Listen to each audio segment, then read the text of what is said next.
जय हिंद दोस्तों, स्वागत है आप सभी का अपने चैनल एनालिसिस सॉल्व पर। दोस्तों आज 21 जनवरी को एफसीआई का सभी शिफ्टों का एग्जाम समाप्त हो गया है। तो लगभग 4 शिफ्टों में दोस्तों आपका एग्जाम कंडक्ट हुआ था। उसमें पूछे गए 100 जीके जिसके प्रश्न, उनमें से अधिकतम रियल प्रश्न मिल गए हैं। तो चलिए वीडियो को शुरू करते हैं विथ एक्स्ट्रा डिटेल एक्सप्लेनेशन के साथ। तो वीडियो को अंत तक देखिएगा।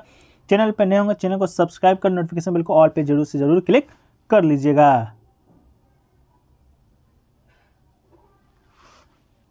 देखिए दोस्तों, जो पहला प्रश्न देखने को मिल रहा है वो पूछा गया था, खुदाई खिदमतगर की स्थापना किसने किया था। तो दोस्तों खुदाई खिदमतगर की स्थापना है खान अब्दुल गफ्फार खान के द्वारा मार्च 1930 ईस्वी में किया गया था। ठीक है, इसके अलावा दोस्तों अगला जो प्रश्न आपका है वो बना था, सिंधु नदी की सहायक नदी कौन सी है। तो सिंधु नदी की सहायक नदी की बात करेंगे दोस्तों, तो ये आपका सिंधु जो नदी है दो धाराओं में आपका बट जाता है। इसके बाद चंद्रभागा से बनता है, जो कि हिमाचल प्रदेश में कोलांग के पास टंडी के पास मिलता है। इसे चंद्रभागा के नाम से भी जाना जाता है। यह नदी पाकिस्तान प्रवेश करने से पहले 1180 किलोमीटर तक बहती है। सिंधु नदी की प्रमुख बाएं किनारे की सहायक जो नदियां है झेलम है, चिनाब है, व्यास है, सतलज है और जास्कर है। इसके अलावा दाहिने किनारे की जो सहायक नदियां हैं श्लोक है, गिलगित और काबुल नदियां हैं। एक सहायक नदी और मीठे पानी की धारा है, जो कि एक बड़ी धारा या नदी में मिलती है। तो आप बताइएगा इनमें से कौन सा ऑप्शन शायद आपको देखने को मिला था। शायद चिनाब आपके ऑप्शन में देखने को भी मिल सकता है। ठीक है, एक क्वेश्चन देखिए जो पूछा गया था, निम्नलिखित में से कौन सा बायोगैस है। तो इसका राइट आंसर दोस्तों आपका मीथेन था। मीथेन या गोबर गैस को दोस्तों बायोगैस के नाम से भी जाना जाता है। ठीक है, एक क्वेश्चन देखिए पूछा गया दोस्तों, मुस्लिम लीग की जो स्थापना है किस वर्ष हुआ था। तो मुस्लिम लीग की स्थापना दोस्तों आपको बता दें 1906 ईस्वी में किया गया था। इसके देखने को मिला लखनऊ पैक्ट भी शायद आपसे पूछा गया था। तो क्वेश्चन बताइएगा क्या पूछा गया था। इसके जो अगला जो क्वेश्चन है दोस्तों आपको ये पूछा गया था, हर्ट्ज किसकी इकाई है। तो हर्ट्ज दोस्तों आवर्ती की अंतर्राष्ट्रीय इकाई प्रणाली है। इसका आधार है कि आवर्तन प्रति सेकंड या साइकिल राइकल प्रतिलोम है। तो आपका राइट आंसर क्या हो जाएगा, आवर्ती हो जाएगा। एक क्वेश्चन देखिए पूछा गया था, इजराइल के वर्तमान में प्रधानमंत्री कौन है। तो इजराइल के जो प्रधानमंत्री हैं उनका नाम दोस्तों, इजराइल का जो प्रधानमंत्री होता है इजराइल का ही शासना प्रमुख का पद होता है। इजरायली राजनीति में सबसे शक्तिशाली व्यक्ति आपका प्रधानमंत्री होता है। इसके अलावा यद्यपि इजराइल के राष्ट्रपति देश के प्रमुख हैं, उनकी शक्तियाँ काफ़ी हद तक औपचारिक है, जैसे कि भारत में है। प्रधानमंत्री वास्तविक शक्ति का अधिकांश हिस्सा रखता है। प्रधानमंत्री का अधिकार निवास यरूशलेम में है। वर्तमान में प्रधानमंत्री नफ्ताली बेनेट हैं। ठीक है, एक क्वेश्चन देखिए पूछा गया था, 1526 ईस्वी का पानीपत के प्रथम युद्ध में बाबर ने किसको हराया था। तो दोस्तों आपको बता दें सन 1526 ईस्वी में काबुल के तैमूर शासक जहीर उद्दीन मोहम्मद बाबर की सेना ने दिल्ली के सुल्तान इमरान लोदी को एक बहुत बड़ी सेना को युद्ध में परास्त किया था। ये युद्ध आपका 21 अप्रैल 1526 को पानीपत के निकट लड़ा गया था। तो आपका राइट आंसर इब्राहिम लोदी हो जाएगा। एक क्वेश्चन के पूछा गया था, वाराणसी से डिब्रूगढ़ के लिए जो रवाना क्रूज विशाल जो क्रूज है उसका नाम क्या है। तो इसका नाम दोस्तों आपका गंगा बिलास क्रूज बिल्कुल राइट आंसर है। नए साल में भारत में दुनिया के अनूठे क्रूज टूरिज्म की शुरुआत होने वाली है। उत्तर प्रदेश के वाराणसी से बांग्लादेश होते हुए असम के डिब्रूगढ़ तक दुनिया का सबसे लंबे क्रूज पर्यटन को प्रधानमंत्री नरेंद्र मोदी ने 13 जनवरी को हरी झंडी दिखलाएंगे। ये लग्जरी क्रूज पर्यटकों के लिए आकर्षक का केंद्र रहेगा, विदेशी पर्यटकों के लिए। क्रूज 50 दिनों के सफर के दौरान भारत में गंगा, भागीरथी, हुगली, ब्रह्मपुत्र, वेस्ट कोस्ट नहर सहित 27 नदियों के करीब 4000 किलोमीटर का क्षेत्र है जो कि कवर करेगा। एक क्वेश्चन पूछा गया था, किस क्रिकेट टूर्नामेंट में पहली बार महिला अंपायरिंग करेगी पुरुष के क्रिकेट मैच में। इसका राइट आंसर आपका रणजी ट्रॉफी हो जाएगा। भारतीय क्रिकेट के इतिहास में पहली बार इस सीजन में 3 महिला अंपायर रणजी ट्रॉफी में अंपायरिंग करेगी। विरदा राठी, जनिन नारायण और गायत्री वेणुगोपालन रणजी ट्रॉफी में अंपायरिंग करेगी। भारतीय क्रिकेट में पहली बार होगा कि जब महिला अंपायर को पुरुषों को क्रिकेट मैच में अंपायर करने का काम सौंपा जाएगा। एक क्वेश्चन पूछा गया था, अर्थ सन का किस आकार में चक्कर लगाता है। तो दोस्तों अर्थ है जो कि revolves around the sun in an elliptical orbit. तो इसका राइट आंसर दोस्तों आपका इलिप्टिकल हो जाएगा। एक क्वेश्चन देखिए पूछा गया था, प्राथमिक उद्योग क्या है। ऑप्शन दिया गया था कृषि, फॉरेस्ट्री, डेयरी, फिशर्स। तो हम मेरे ख्याल से शायद आपका इसमें से ऑल इसका राइट आंसर हो जाएगा। तो सारे तो आपके लगभग प्राथमिक उद्योगी दिख रहे हैं। एक क्वेश्चन देखिए पूछा गया था कि who is the founder of M. ठीक है, ऐसा कोई प्रश्न पूछा गया था। तो एम का जो फुल फॉर्म दोस्तों होता है अमेरिकन इंडियन मूवमेंट। ठीक है, began in Minneapolis Minnesota in the summer of 1968. It was began taking from when 200 people from the Indian community turned out for a meeting called by a group Native American community activists led by George Michael. तो इसका right answer शायद आपका George Michael हो जाएगा। Dennis banks and Clyde बेलिकुरट भी आपके option में हो सकता है। ठीक है, प्रश्न देखने को मिल रहा है वो पूछा गया था, एमआरपी का फुल फॉर्म क्या होता है। ठीक है। आप लोग कोई भी सामान खरीदते होंगे दोस्तों तो उसका MRP आप लोग जरूर पूछते होंगे, ठीक है। तो उसी का दोस्तों आपसे फुल फॉर्म पूछा गया था। तो दोस्तों MRP का फुल फॉर्म आपको बता दें, मैक्सिमम रिटेल प्राइस होता है, यानी कि अधिकतम खुदरा मूल्य, ठीक है। MRP किसी सामान की वो कीमत होती है जिससे अधिक पैसों पर उसे नहीं बेचा जा सकता है। कोई भी दुकानदार किसी ग्राहक के सामने बदले से ज़्यादा MRP के बराबर कीमत ले सकता है। तो आपका मैक्सिमम रिटेल प्राइस इसका बिल्कुल राइट आंसर आपका हो जाएगा, ठीक है। चलिए अगला क्वेश्चन देखिए पूछा गया था दोस्तों, वास्को डी गामा है जो कि पहली बार भारत के किस जगह पे आया था। तो दोस्तों बात कर लेते हैं वास्को डी गामा की। तो वास्को डी गामा दोस्तों पहली बार भारत है जो कि 20 मई 1498 ईस्वी को आया था। वो दोस्तों कालीकट के बंदरगाह पर उतरा था, ठीक है। तो आपके ऑप्शन में दोस्तों आपके पास कालीकट दिया गया था, ठीक है। ऑप्शन में आपका कालीकट दिया गया था जो कि दोस्तों आपका बिल्कुल राइट आंसर हो जाएगा। कालीकट के बंदरगाह पे दोस्तों आपका वास्को डी गामा पहली बार आया था, कैप ऑफ गुड के रास्ते होते हुए।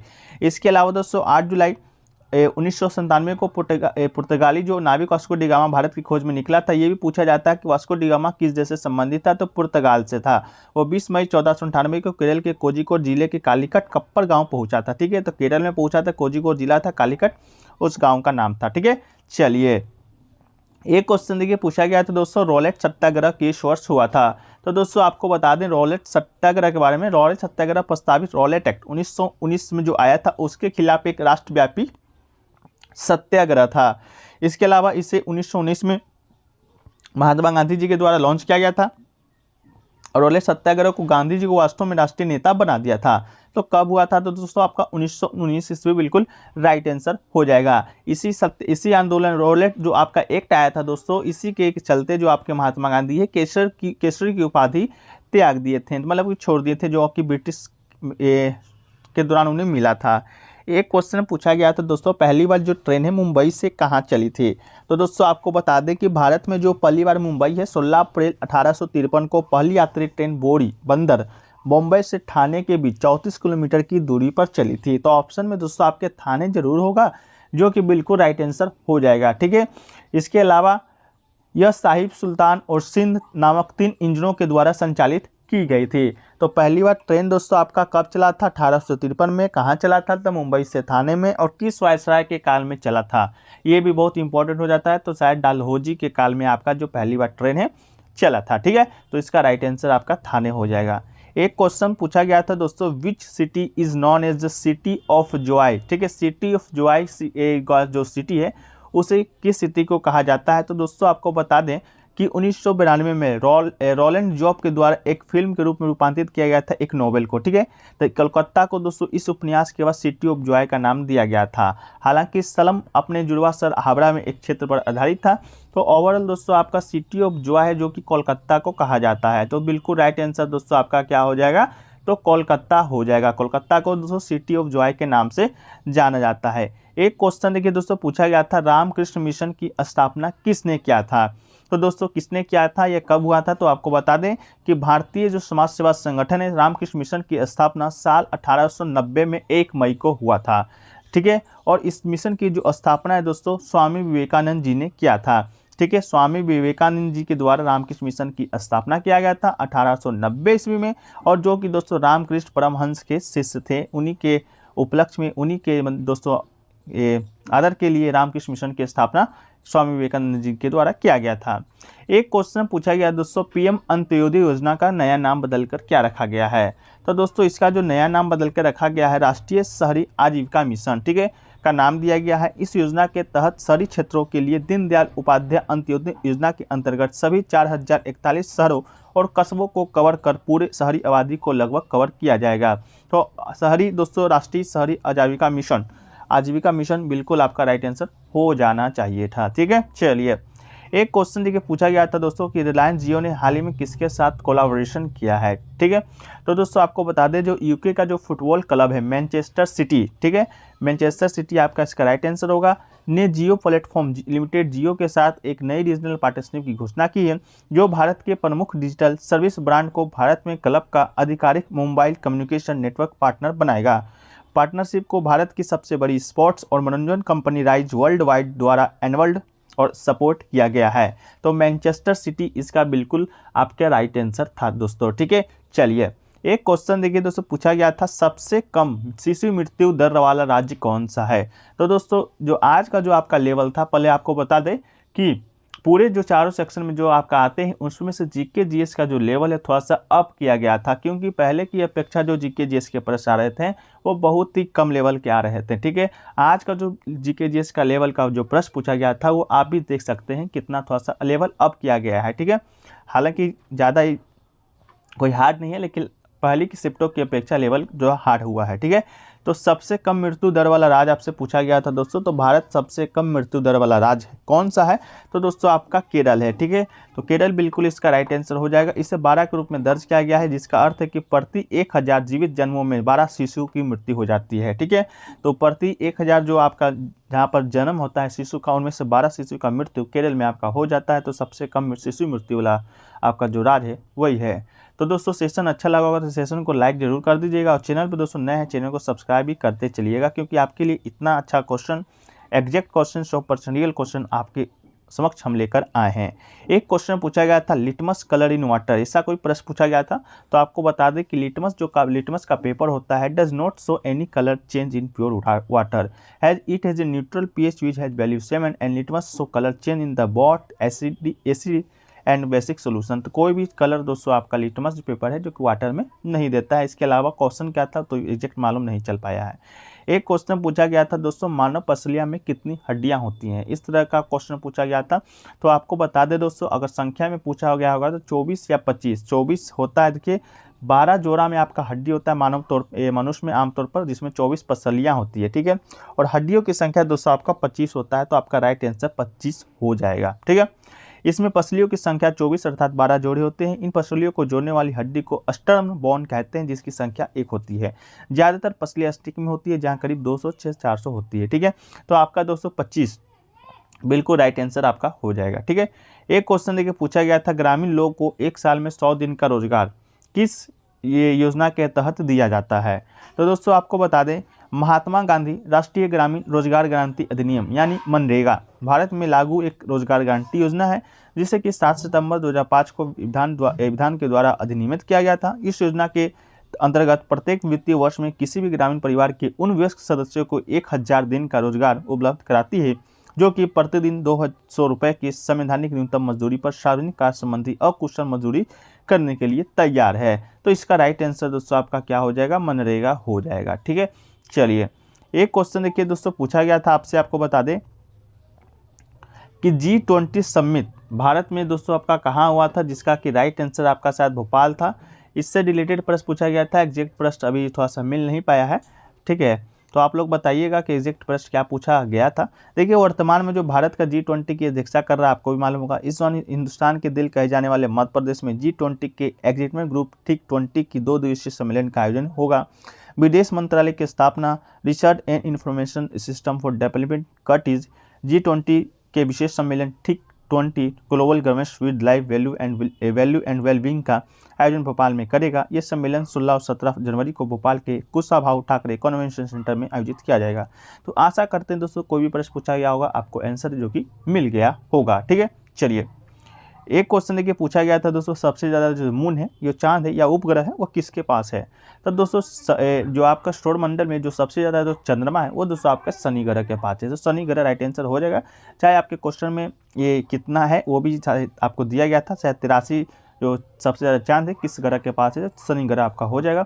शनि ने सबसे अधिक चंद्रमाओं वाले ग्रह के रूप में बृहस्पति को पीछे छोड़ दिया है। शनि ने 83 ज्ञात चंद्रमा है और बृहस्पति के बाद 79 है दोस्तों, याद रखिएगा। शनि सौरमंडल का दूसरा सबसे बड़ा ग्रह है। पहला ग्रह कौन है तो बृहस्पति है। इसके अलावा इसे सौरमंडल का गहना भी कहा जाता है। टाइटन शनि का सबसे बड़ा उपग्रह है, इसे भी याद रखिएगा। शनि एकमात्र ग्रह है जो कि पानी में तैर सकता है, और शनि का चंद्रमा टाइटन सौरमंडल का दूसरा सबसे बड़ा चंद्रमा है। इस बात को भी दोस्तों आपको याद रख के चलना है। ठीक है, इसके अलावा दोस्तों पृथ्वी का एकमात्र कौन सा उपग्रह है उसको भी आप लोग बताइएगा। एक क्वेश्चन देखिए पूछा गया था कौन से जानवर में हड्डी नहीं होता है। ऑप्शन तो दोस्तों मिल नहीं पाया है, लेकिन शार्क मछली के शरीर में एक भी हड्डी नहीं होती है। आशा करते हैं कि शार्क आपके ऑप्शन में होगा, तो शार्क ही बिल्कुल राइट आंसर होगा। इसके अलावा क्या पूछा गया था दोस्तों, आप लोग कॉमेंट सेक्शन में इसका जो ऑप्शन है कॉमेंट सेक्शन में जरूर बता दीजिएगा। एक क्वेश्चन देखिए पूछा गया था दोस्तों आपका विलियम्ड का सिनोनिम्स आपसे पूछा गया था, तो इसका सिनोनिम्स दोस्तों क्या होगा ऑप्शन में क्या आया था, होने को तो दोस्तों सिनोनिम्स एक वर्ड का बहुत सारा होता है, लेकिन बात यह है कि ऑप्शन में आपके क्या आया है वो इंपॉर्टेंट रखता है। तो आप लोग कमेंट सेक्शन में ज़रूर बताइएगा कि आपके ऑप्शन में क्या आया था, ठीक है। चलिए एक क्वेश्चन देखिए दोस्तों, आपका आया था पुअर का ऑपोजिट आया था, शायद पुअर का एंटोनिम आया था। तो इसका राइट आंसर दोस्तों आपका फ्रूटफुल हो जाएगा। क्या हो जाएगा दोस्तों? फ्रूटफुल, जो कि आपके ऑप्शन में भी दिया गया था, स्टूडेंट के द्वारा बताया गया है कि ये बिल्कुल राइट आंसर हो जाएगा। इसके अलावा दोस्तों गवर्नर का एक क्वेश्चन आपका आया देखने को मिला था कि गवर्नर के किस पोर्टल को बेस्ट अवार्ड दिया गया, इस तरह का भी कोई क्वेश्चन मिला था। क्वेश्चन दोस्तों मिल नहीं पाया है, क्वेश्चन कंफर्म नहीं है कि कौन सा आया था। पूछा गया था कि स्वराज हमारा जन्मसिद्ध अधिकार है, ये नारा किसने दिया था? तो लोग इसका राइट आंसर दोस्तों आपका लोकमान्य तिलक हो जाएगा। लोकमान्य तिलक जी ने ब्रिटिश राज के दौरान स्वराज के सबसे पहले और मजबूत अधिवक्ताओं में से एक थे तथा भारतीय अंतःकरण में से एक प्रबल आमूल परिवर्तनवादी भी थे, ठीक है। उनका जो मराठी भाषा में दिया गया नारा था, स्वराज हा माझा जन्मसिद्ध हक्क है आणि तो मी मिठा नारच। इसका मतलब दोस्तों आपका स्वराज मेरा जन सिद्ध अधिकार है, मैं उसे लेकर ही रहूँगा। ये नारा आपका लोकमान्य तिलक राइट आंसर हो जाएगा। हालांकि मराठी में दिया गया था थोड़ा सा आपका, लेकिन देख लीजिएगा।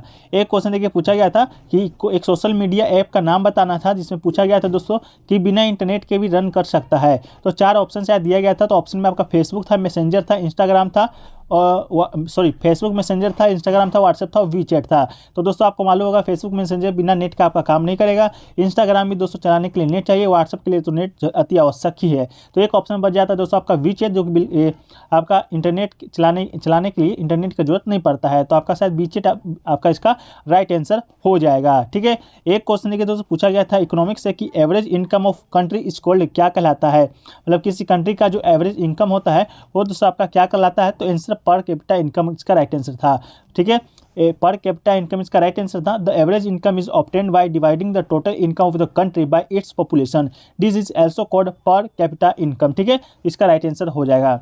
एक क्वेश्चन देखिए पूछा गया दोस्तों कि सबसे ज़्यादा बार बजट पेश करने वाले मंत्री कौन है? तो दोस्तों अभी तक के इतिहास में सबसे ज़्यादा जो बजट पेश करने वाला जो मंत्री का नाम है वो पूर्व प्रधानमंत्री मोरारजी देसाई के नाम है। ये दोस्तों आपका पहले के प्रधानमंत्री भी रह चुके हैं, इसके अलावा वित्त मंत्री भी थे, ठीक है। वित्त मंत्री भी थे तभी आपका बजट पेश करते हैं। बजट कौन पेश करता है दोस्तों? तो आपका जो भी वर्तमान में वित्त मंत्री होगा वही बजट पेश करता है। जैसे वर्तमान में आपका निर्मला सीतारमण जी वो वित्त मंत्री हैं, तो हर साल दोस्तों आपका 1 फरवरी को पेश कौन करता है बजट? तो आपका वही करेंगे। अभी आने वाला भी 1 फरवरी को बजट दोस्तों आपका वित्त सीतारमण ही पेश करेंगे, ठीक है।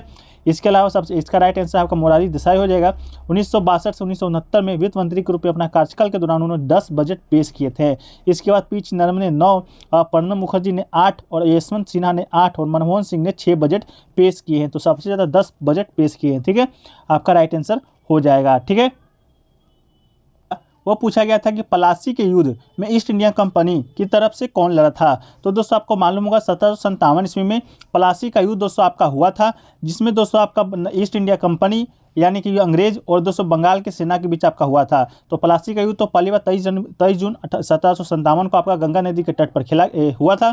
इसके अलावा अंग्रेज और बंगाल नवाब की सेना के बीच हुआ था, जिसमें अंग्रेजों का तो नेतृत्व है आपका लॉर्ड रॉबर्ट क्लाइव कर रहे थे। तो रॉबर्ट क्लाइव इसका बिल्कुल राइट आंसर था। इसके अलावा बंगाल की सेना का नेतृत्व कौन कर रहा था? तो मीर जाफर कर रहा था। इस युद्ध में रॉबर्ट क्लाइव की सेना ने नवाब सिराजुद्दौला की सेना को हरा दिया था, ठीक है। तो आपका सिराजुद्दौला और ईस्ट इंडिया कंपनी के बीच चल रहा था, जिसमें आपका Robert Clive east India company की ओर से और आपका सिराजुद्दौला जो कि मीर जाफर जो कि दोस्तों आपका सेनापति था ये बंगाल का। नवाब कौन था? तो सिराजुद्दौला था, ठीक है। चलिए अगला जो क्वेश्चन पूछा गया था दोस्तों वो पूछा गया था खिलजी वंश के संस्थापक कौन थे? तो दोस्तों आपको मालूम होगा खिलजी वंश आपका 1290 से 1320 ईस्वी तक चला था। तो मलिक फिरोज खिलजी राजवंश के संस्थापक थे। तो मलिक फिरोज इसका राइट आंसर हो जाएगा, जो कि मूल रूप से इलवारी राजवंश के पतन के दिनों में केकुबाद द्वारा नियुक्त एरिज ए मुमलिक था, जो कि दोस्तों आपका 1299 में खिलजी वंश का स्थापना किया था, जो कि दोस्तों आपका 1320 ईस्वी तक आपका खिलजी वंश चला था, ठीक है।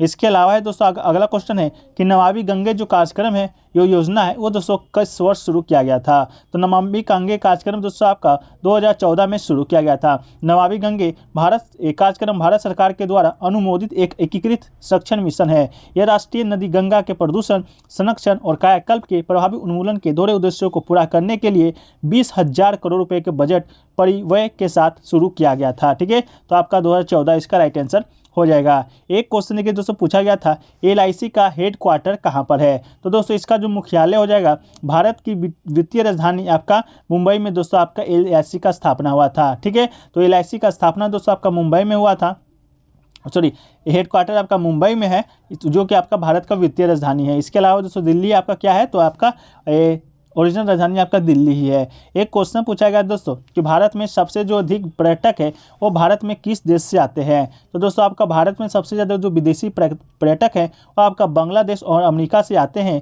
और किस राज्य में आते हैं, तमिलनाडु में दोस्तों आपका सबसे ज़्यादा जो विदेशी पर्यटक हैं वो आपके आते हैं। तो ऑप्शन में दोस्तों आपका बांग्लादेश या होगा या अमेरिका होगा, दोनों में से कोई एक ऑप्शन होगा, तो आप कमेंट सेक्शन में बताइएगा। अगर ये पूछा जाएगा कि किस राज्य में सबसे ज़्यादा विदेशी पर्यटक आते हैं, तो उसमें दोस्तों आपका तमिलनाडु हो जाएगा। इसके बाद आपका गुजरात का स्थान आता है। एक क्वेश्चन देखिए पूछा गया दोस्तों, फोटोसिंथेसिस क्रिया में कौन सा गैस निकलता है। तो प्रकाश संश्लेषण में कार्बन डाइऑक्साइड और जल के रासायनिक क्रिया के फलस्वरूप ग्लूकोज का निर्माण होता है तथा ऑक्सीजन मुक्त होता है।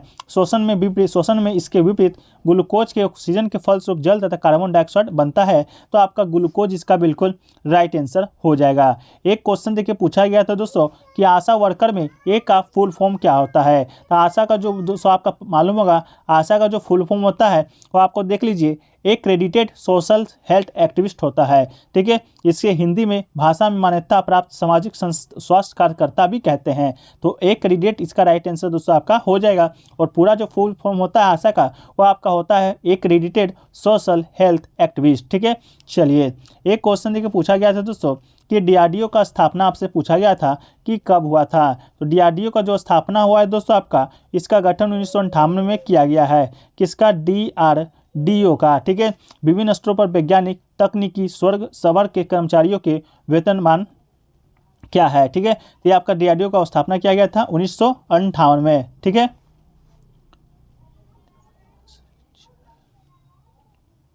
एक क्वेश्चन देखिए पूछा गया था दोस्तों कि सहारा जो मरुस्थल है वो किस महाद्वीप में स्थित है। तो आपको बता दें कि सहारा नाम का जो रेगिस्तान है दोस्तों, अरबी शब्द है सहारा से लिया गया है, जो कि जिसका अर्थ होता है आपका मरुस्थल। यह अफ्रीका के उत्तरी भाग में अटलांटिक महासागर से लाल सागर तक आपका 5600 किलोमीटर की लंबाई तक सूडान के उत्तर तथा एटलस पर्वत के 1300 किलोमीटर की चौड़ाई में फैला हुआ है। तो आपका दोस्तों महाद्वीप पूछा गया था, तो अफ्रीका महाद्वीप आपका बिल्कुल राइट आंसर हो जाएगा। आपको मालूम होगा 7 महाद्वीप हैं, उसमें से अफ्रीका महाद्वीप भी आता है जहाँ के सहारा मरुस्थल आपका स्थित है। इसके अलावा दोस्तों थार जो रेगिस्तान है ये दोस्तों आपका भारत के राजस्थान में स्थित है।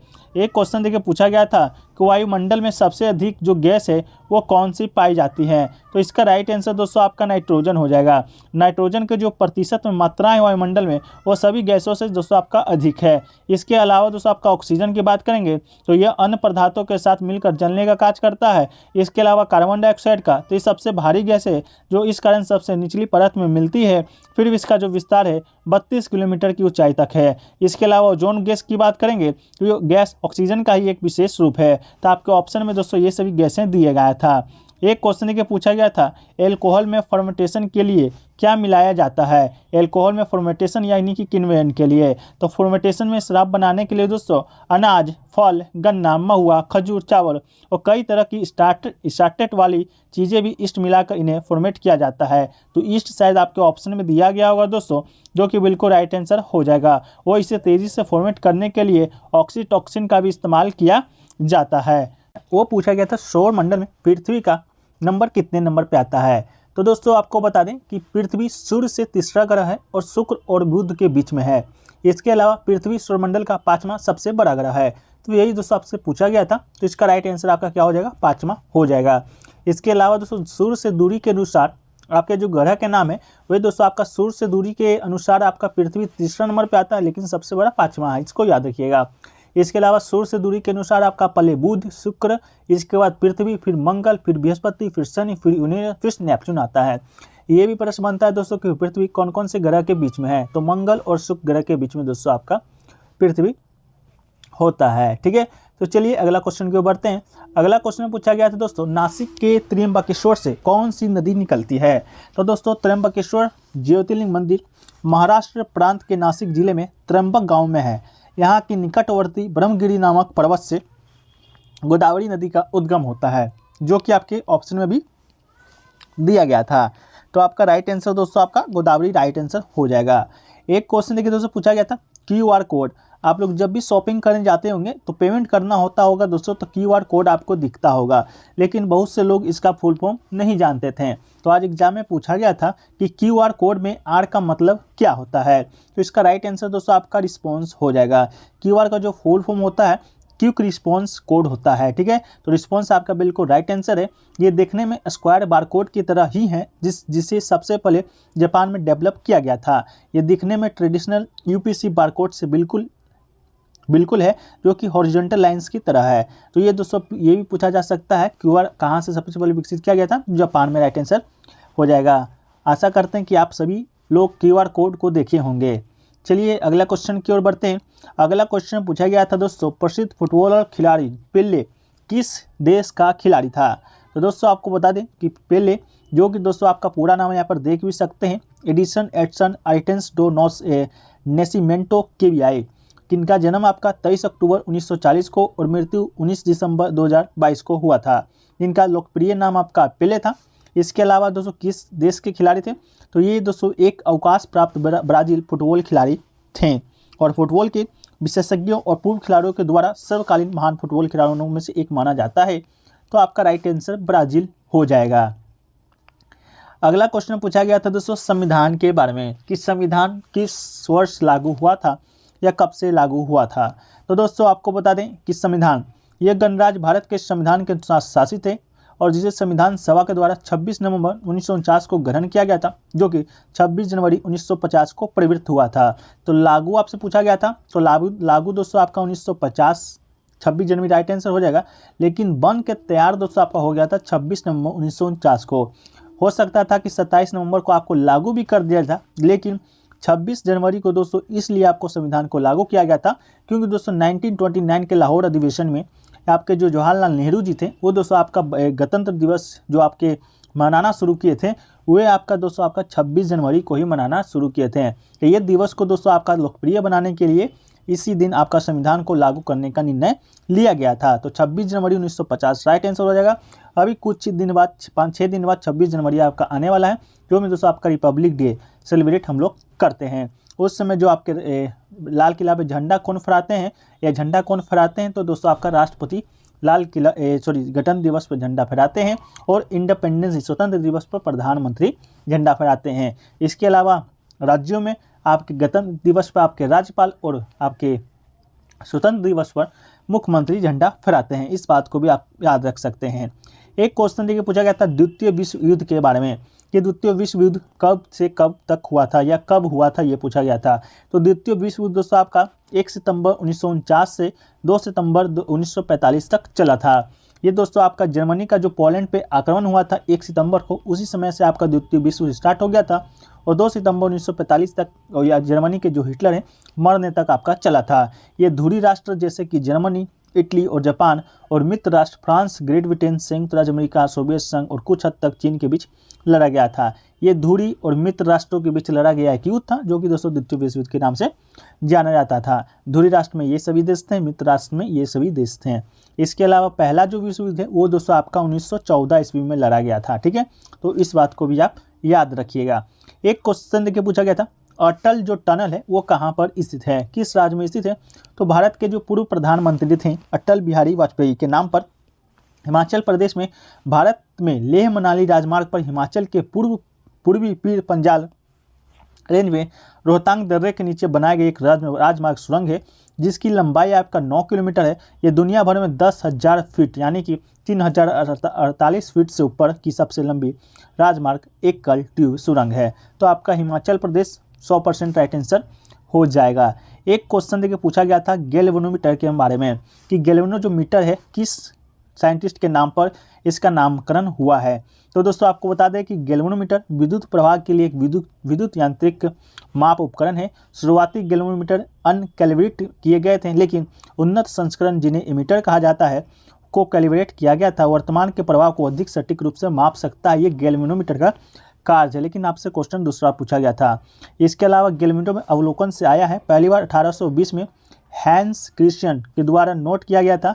एक चुंबकीय कंपास की सुई विद्युत प्रवाह वाले तार के पास होने पर विक्षेपित होती है। वे पहले उपकरण थे जिनका उपयोग कम मात्रा में करंट का पता लगाने और मापन के लिए किया जाता था। आंद्रे मेरी एम्पियर, जिन्होंने ऑस्टेट की खोज को गणितीय अभिव्यक्ति दी थी, उपकरण का नाम इतालवी बिजली शोधकर्ता लुई गिलवानी के नाम पर रखा गया है। तो ये देखिए आपका राइट आंसर मिल गया, लुई गिलवानी के नाम पर रखा गया, जो कि बिल्कुल राइट आंसर था।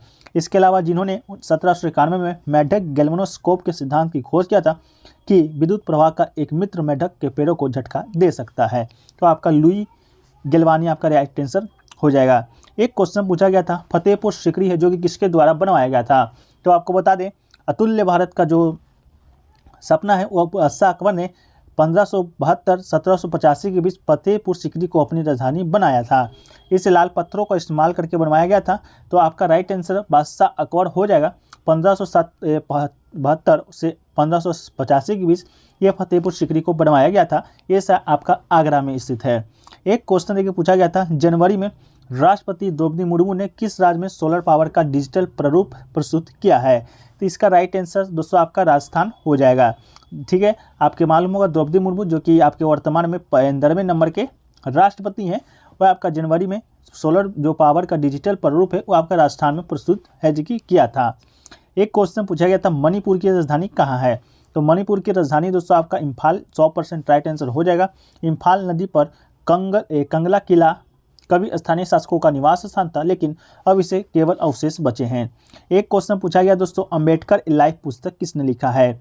तो दोस्तों आपको बता दें, अंबेडकर अ लाइफ शशि थरूर के द्वारा लिखित भीमराव रामजी अंबेडकर की जीवनी है। तो आपका राइट आंसर शशि थरूर हो जाएगा। शशि थरूर जो कि दोस्तों आपके कांग्रेस का जो चुनाव हुआ था अध्यक्ष पद के लिए, उसमें शशि थरूर और जो मल्लिका अर्जुन खड़गे हैं दोनों के बीच प्रतिस्पर्धा चला था। हालांकि मल्लिका अर्जुन कांग्रेस के अध्यक्ष के रूप में विजयी हुए थे, वो अभी वर्तमान में वही हैं।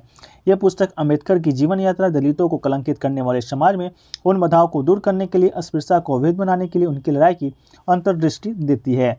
एक क्वेश्चन देखिए पूछा गया था, पीएम निधि योजना का मिनिमम चार्ज कितना होता है। तो देख लीजिए, देश की जो केंद्र सरकार की ओर से किसानों को आर्थिक तौर पर मजबूती देने के लिए पीएम किसान सम्मान निधि योजना की शुरुआत किया गया था। इस योजना के तहत हर किसानों को हर साल 6,000 रुपये की राशि दी जाती है। तो आपका 6,000 बिल्कुल राइट आंसर हो जाएगा। यह 6,000 रुपये 3 समान किस्तों में दिया जाता है। हर चौथे महीने में किसान के खाते में 2,000 रुपये की किस्त आती है। ऐसा माना जा रहा है कि न्यू ईयर के मौके पर केंद्र सरकार ने किसानों को 13वीं किस्त जारी कर सकती है। हालांकि सरकार की ओर से अभी तक इसकी कोई भी बात नहीं हुई है। तो आपका 6,000 बिल्कुल राइट आंसर हो जाएगा। एक क्वेश्चन देखिए पूछा गया था दोस्तों आपका कि एकल कोशिका कौन सी है। इस 4 ऑप्शन दिया गया था। तो दोस्तों आपको बता दें, एकल कोशिका जो प्रोटीन होता है, शैवाल या एल्गी, फफूंद या कवक, खमीर या ईस्ट एवं जीवाणु, एकल कोशी जीव सूक्ष्म जीव है। तो इनमें से कोई एक ऑप्शन आपका होगा जो कि राइट आंसर हो जाएगा। जिनमें प्राय प्रोटीन का उपयोग मानव आहार और पशु आहार के रूप में किया जा सकता है, परंतु इन जीवों को अविषैला होना आवश्यक है। इन्हें प्रचलित रूप से भी ACP या सिंगल सेल प्रोटीन कहा जाता है। एक क्वेश्चन पूछा गया था, वुड डिस्पैच 1854 का संबंध किससे है। तो इसका राइट आंसर दोस्तों आपका शिक्षा हो जाएगा। 1854 में ब्रिटिश ईस्ट इंडिया कंपनी के बोर्ड ऑफ कंट्रोल के अध्यक्ष चार्ल्स वुड ने भारत के तत्कालीन गवर्नर जनरल लॉर्ड डलहौजी को एक औपचारिक प्रेषण भेजा था, जिसमें भारत के भीतर अंग्रेजी भाषा के उपयोग में बड़े बदलाव का सुझाव दिया गया था।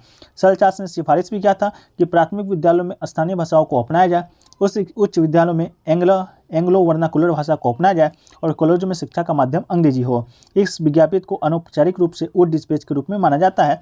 तो आपका शिक्षा 100% राइट आंसर हो जाएगा, जो कि आपके ऑप्शन में भी दिया गया था। एक क्वेश्चन दिया गया था, वर्तमान में कपड़ा मंत्री कौन है। तो भारत सरकार के कपड़ा मंत्री का नाम आपको बता दें, स्मृति जुबिन ईरानी है। तो राइट आंसर हो जाएगा। इसके अलावा स्मृति जुबिन ईरानी एक भारतीय टेलीविजन अभिनेत्री, महिला राजनीतिज्ञ और भारत सरकार के अंतर्गत कपड़ा मंत्री हैं। इससे पूर्व वो मानव संसाधन विकास मंत्रालय रह चुके हैं। ठीक है, जो स्टूडेंट भेजे थे वो शायद पीयूष गोयल लगा के आए हैं, तो ये दोस्तों आपका गलत है। आपका स्मृति ईरानी राइट आंसर हो जाएगा। एक क्वेश्चन पूछा गया था कि कौन सा रेलवे स्टेशन को 5 स्टार रेटिंग दिया गया है। तो आपको बता दें दोस्तों, वाराणसी जो कैंट रेलवे स्टेशन है, वाराणसी कैंट रेलवे स्टेशन को FSSAI के द्वारा 5 स्टार रेटिंग प्रमाणन के साथ इट राइट स्टेशन से सम्मानित किया गया है। वाराणसी कैंट रेलवे स्टेशन को FSSAI के द्वारा 5 स्टार रेटिंग का सर्टिफिकेट मिला है। तो राइट आंसर हो जाएगा। एक क्वेश्चन देखिए पूछा गया था, सार्वजनिक उपयोग में लेने योग्य कौन सी है? तो आपके 4 ऑप्शन दिया गया था। हालांकि ये ऑप्शन बेस्ड है, तो जो लोग भी एग्जाम देकर आ रहे हैं ऑप्शन आप लोग कमेंट सेक्शन में जरूर बताइएगा।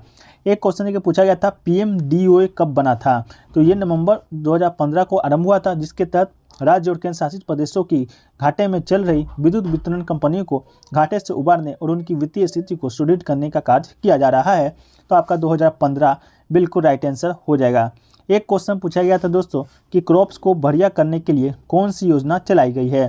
तो ये योजना कब का पूछा गया था, इसका कोई डेट अभी तक मालूम नहीं चल पाया है। अगर जो लोग भी एग्जाम देकर आ रहे हैं तो इस क्वेश्चन को पूरा जरूर कमेंट सेक्शन में बताइएगा कि क्या पूछा गया था।